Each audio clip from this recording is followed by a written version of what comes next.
तो दोस्तों मैं राज पांडे, आप देख रहे हैं आरसीएम टुडे। आइए जान लेते हैं अभी की लेटेस्ट अपडेट के बारे में। अभी की बड़ी खबर, मुख्य समाचार के बारे में बात करेंगे। पूरी खबर विस्तार से देंगे, जो सही है वही बताएंगे, इसलिए आप वीडियो को पूरा देखिएगा, स्किप मत करिएगा। वीडियो पसंद है तो लाइक शेयर ज़रूर करिएगा। अगर आप इसी प्रकार की ऑथेंटिक जानकारी प्रतिदिन चाहते हैं तो चैनल को सब्सक्राइब कर लें, बेल आइकन दबा दें, ऑल पर सेलेक्ट कर दें, जिससे हमारे वीडियो का नोटिफिकेशन आप तक सबसे पहले पहुँच जाए, वीडियो को आप सबसे पहले देख पाएँ। आज की इस वीडियो में 18 बड़ी खबरों के बारे में आपको जानकारी मिलेगी।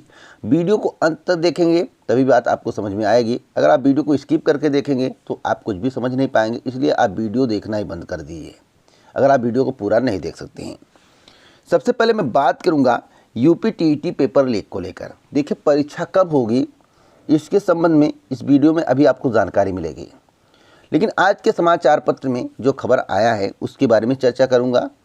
हर एक खबर के बारे में बताऊंगा। जैसा कि आप अपने स्क्रीन पर देख रहे हैं कि टीईटी पेपर लीक मामले में डॉक्टर संतोष गिरफ्तार। पहले से थी पेपर लीक होने की जानकारी, लखनऊ में ही तय हुआ था सौदा। एसटीएफ ने दबोचा, मोबाइल ऐप से रहता था संपर्क में। सहायक अध्यापक पात्रता परीक्षा 2021 का पेपर लीक रात में हो गया था। ऐसा नहीं कि परीक्षा के 1 घंटे 2 घंटे पहले हुआ था, रात में हो गया था। अब पूछताछ होगी, आगे की कार्रवाई होगी। और एक शख्स को पकड़ा गया है जिसने पेपर लीक करवा के हॉस्पिटल बनवा लिया। उसकी भी जानकारी इस वीडियो में आपको मिलेगी। तो इनको गिरफ्तार कर लिया गया है। अब इन पर कड़ी से कड़ी कार्रवाई की जाएगी। यहाँ पर देखिए लिखा हुआ है कि पेपर लीक की कमाई से राहुल ने बनवाया अस्पताल। राहुल ने पेपर लीक करवाकर पेपर लीक की कमाई से हॉस्पिटल तैयार कर दिया। आप बताइए कितनी कमाई है। अगर आप 5 लाख रुपए में पेपर खरीद लिए, उसे 55,000, 50,000, 50,000, 20,000, 10,000 करके बेच दिए, तो अगर आपने 10,000 लोगों को बेच दिया तो बताइए कितने लोग आपको पैसा दिए हैं, आपके पास कितना मनी हो गया, कितना पैसा हो गया। अब उस पैसे से राहुल ने हॉस्पिटल बनवा लिया। लेकिन मैं आपको बताना चाहता हूँ, अब इनकी पूरी ज़िंदगी बर्बाद हो गई। राहुल की पूरी ज़िंदगी बर्बाद हो गई। पेपर लीक करके पैसा कमाना, गलत तरीके से पैसा कमाना इनके लिए खतरे की घंटी बन गई। तो फिलहाल इनका करियर पूरा बर्बादी हो गया है। यहाँ दिल्ली के मेडिकल कॉलेज में MBBS हैं संतोष, तो ये दिल्ली के मेडिकल कॉलेज में MBBS भी हैं। तो अब तक की सबसे बड़ी खबर है। और एसटीएफ की जो पहल थी, जो कार्रवाई थी, वह सफल हुई और मुखिया को भी पकड़ लिया गया है, साथियों को पकड़ लिया गया है जो इसमें संलिप्त थे। तो जैसा कि अब तक की सबसे बड़ी खबर है। अगली खबर कांस्टेबल जीडी भर्ती परीक्षा को लेकर है। कांस्टेबल जीडी भर्ती परीक्षा में रही 66.72% अभ्यर्थियों की उपस्थिति। कर्मचारी चयन आयोग की कांस्टेबल जीडी 2021 परीक्षा पूरी हो गई। एसएससी मध्य क्षेत्र के अंतर्गत आने वाली यूपी बिहार के विभिन्न केंद्रों पर 21 दिनों तक चली परीक्षा में 66.72% उपस्थिति रही। मध्य क्षेत्र में 21,76,157 अभ्यर्थियों ने आवेदन किया था। परीक्षा में 14,51,936 अभ्यर्थी शामिल हुए।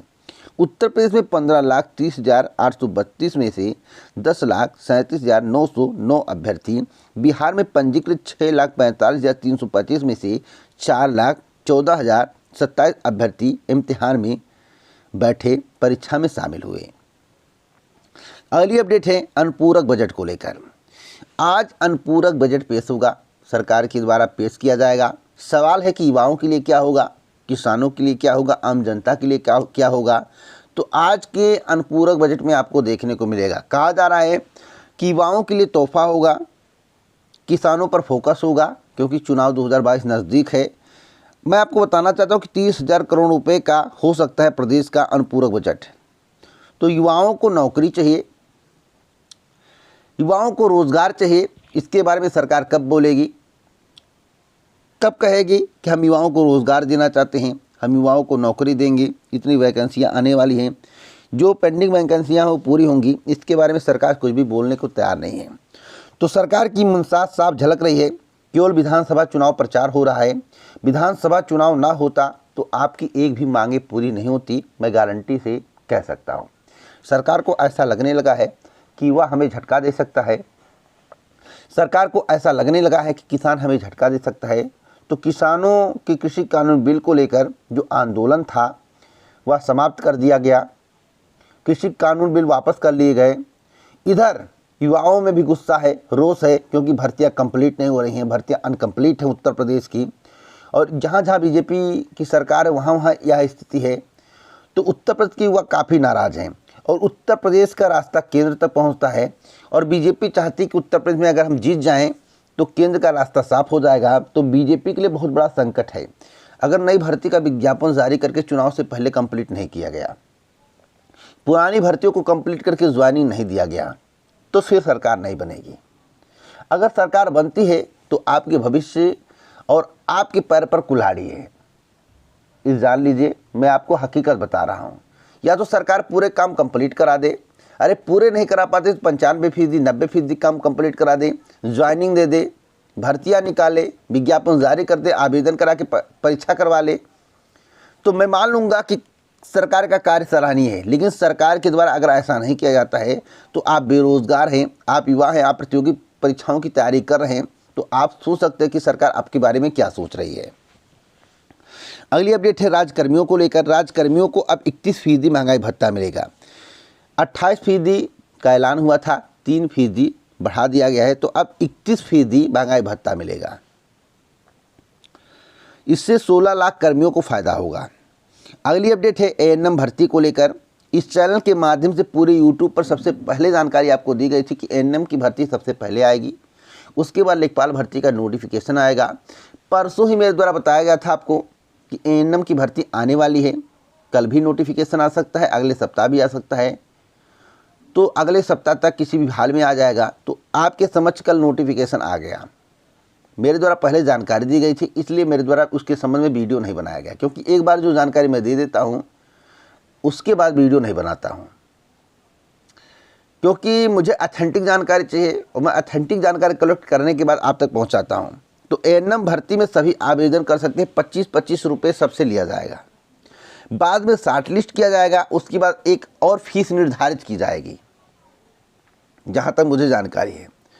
अगर 25-25 रुपये करके 50,000 लोग, 40,000 लोग, 30,000 लोग आवेदन करते, कितना रुपया हो गया? आपने पीईटी में पैसा लिया और आप अब एएनएम भर्ती के लिए आवेदन के लिए मुख्य परीक्षा में बैठने के लिए फिर पैसा ले रहे हैं, तो पैसे का दौर शुरू रहेगा। आयोग ने ऑनलाइन आवेदन की प्रक्रिया शुरू की, 12 जनवरी तक किया जा सकेगा आवेदन में संशोधन। तो परीक्षा की जहाँ तक बात है, परीक्षा के संबंध में आप लोग जानकारी मांगते हैं, तो मैं आपको बताना चाहता हूँ, चुनाव आयोग से परमिशन मिलने के बाद ही परीक्षा होगी। परीक्षा चुनाव के बाद होगी, जो मुझे जानकारी मिली है। चुनाव से पहले परीक्षा कराने के मूड में आयोग नहीं है। अभी की जानकारी के अनुसार मार्च के लास्ट या अप्रैल मई तक परीक्षा जा सकती है। अगली अपडेट है पीएम मोदी ने छुए पैर तो भर आई आके। देखिए, यह चुनाव प्रचार है और चुनाव प्रचार के दौरान ऐसी घटनाएं आपको देखने को मिलती हैं। आप वाराणसी का दौरा करते हैं जब चुनाव आता है, आप उत्तर प्रदेश में लगातार जुटे रहते हैं जब चुनाव आता है, लेकिन उन बेरोजगारों से पूछिए, उन लोगों से पूछिए जो काफ़ी परेशान हैं, कोरोना महामारी में परेशान हुए, बेरोजगारी से परेशान हैं, क्योंकि कोरोना के दौरान, लॉकडाउन के दौरान कितने लोग बेघर हो गए हैं, सरकार उनके बारे में नहीं सोची। अब यहाँ पर देखिए चुनाव प्रचार किया जा रहा है, जो आप देख रहे हैं तस्वीर, यह चुनाव प्रचार है। एक लुभाने का तरीका होता है, तो इस तरीके पर मैं बात नहीं करूँगा, आप लोग समझदार हैं, खुद समझ रहे हैं। अगली अपडेट है शिक्षा मित्रों का मानदेय बढ़ाने पर नहीं बनी सहमति। तो कल बैठक हुई थी, आप लोगों को मालूम होगा, लेकिन शिक्षा मित्रों के मानदेय पर सहमति नहीं बनी। यहाँ पर साफ साफ लिखा हुआ है कि शिक्षा मित्रों का मानदेय 10,000 से बढ़ाकर 15,000 रुपये प्रतिमाह करने की मांग पर सहमति नहीं बनी। वैसे शिक्षा विभाग के राज्य मंत्री डॉक्टर सतीश चंद्र द्विवेदी की अध्यक्षता में बुधवार को हुई बैठक में अधिकारियों ने शिक्षा मित्रों से कहा कि मानदेय अधिकतम 1,500 से 2,000 रुपये प्रतिमाह बढ़ाया जा सकता है। इसका निर्णय भी मुख्यमंत्री की मंजूरी के बाद होगा। हालांकि बैठक में कई अन्य मुद्दों पर भी चर्चा हुई। तो मैं आपको बताना चाहता हूं कि 15,000 करने की मांग चल रही है शिक्षा मित्रों की, लेकिन उस पर सहमति नहीं बनी और 15,000 सरकार बढ़ाएगी भी नहीं, जहां तक मुझे जानकारी है। अगली अपडेट है 31 दिसंबर 2001 तक नियुक्त कर्मचारी होंगे नियमित। तो अब तक की सबसे बड़ी खबर है नियमावली 1979 में चौथा संशोधन, कार्मिक विभाग के प्रस्ताव को कैबिनेट दी मंजूरी। अगली खबर है कि समान अध्ययन की भी संशोधित उत्तर कुंजी। उत्तर प्रदेश उच्चतर शिक्षा सेवा आयोग की खबर है। उत्तर प्रदेश उच्चतर शिक्षा सेवा आयोग ने सभी विषयों में आपत्ति लेने की तिथि बढ़ाई। अभ्यर्थी 21 तक दर्ज करा सकते हैं आपत्ति। उत्तर प्रदेश उच्चतर शिक्षा सेवा आयोग असिस्टेंट प्रोफेसर भर्ती परीक्षा में विषयों के साथ समान अध्ययन की भी संशोधित उत्तर कुंजी जारी की है। बुधवार को संगीत सितार भूमि संरक्षण की संशोधित उत्तर कुंजी जारी की गई है। साथ ही आपत्ति लेने की अंतिम तिथि को बढ़ा दिया गया है। 18 दिसंबर तक आप आपत्ति दर्ज करा सकते हैं और पहले 18 था, सॉरी, अब 21 दिसंबर हो गया है, जो कि अब तक की सबसे बड़ी खबर है। अगली खबर है टीईटी पेपर लीक को लेकर। टीईटी पेपर लीक का मुख्य आरोपी गिरफ्तार। एसटीएफ में लखनऊ में से डॉक्टर संतोष चौरसिया को दबोचा। तो डॉक्टर संतोष चौरसिया इसका मास्टरमाइंड था। डॉक्टर संतोष चौरसिया के पास क्या क्या है मैं आपको बता नहीं सकता हूं। डॉक्टर संतोष चौरसिया ने काफ़ी पैसे इससे कमाए। 5 लाख रुपए में 10 लाख रुपए पेपर लेता था और करोड़ों में बेचता था, यानी कि 10-10 हज़ार करके करोड़ों कमाता था। तो संतोष चौरसिया के इर्द गिर्द घूमने वाले या इसके सहयोगी सहपाठी को पकड़ने का प्रयास किया जा रहा है। इसी प्रकार से दरोगा भर्ती में भी देखने को मिल रहा है। दरोगा भर्ती में धांधली कराने का प्रयास किया गया। जब यूपी टीईटी की परीक्षा रद्द हो सकती है तो दरोगा भर्ती परीक्षा रद्द क्यों नहीं हो सकती है? अगर रद्द नहीं होती तो एक बार जाँच हो जाए। अगर जाँच में पुष्टि होती है तो परीक्षा को रद्द किया जाना चाहिए।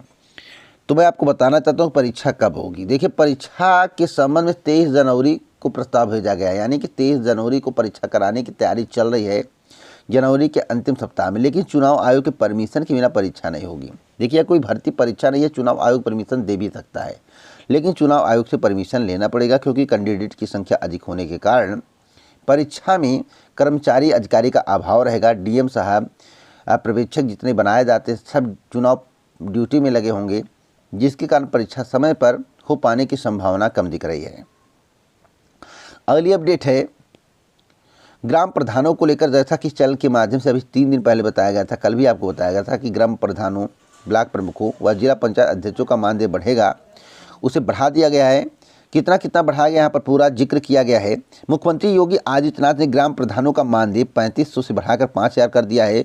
ब्लॉक प्रमुखों का 9800 से बढ़ाकर 11,300 कर दिया है और पंचायत अध्यक्षों का 14,000 से बढ़ाकर 15,500 कर दिया है। तो बहुत बड़ी खबर है। इधर जो भी कर्मचारी संविदा पर काम कर रहे हैं उनका भी मानदेय बढ़ाया गया है। बेरोजगारों को सरकार नौकरी नहीं दे पा रही है। सरकारी नौकरी की मांग लगातार चल रही है। प्रधानों का मानदेय बढ़ाना जरूरी था, लेकिन सरकारी नौकरी देना जरूरी नहीं था, विज्ञापन निकालना जरूरी नहीं था। और जो भी विज्ञापन निकाले गए हैं ज़्यादातर अभी तक पेंडिंग है, ज्वाइनिंग नहीं मिल पाई है।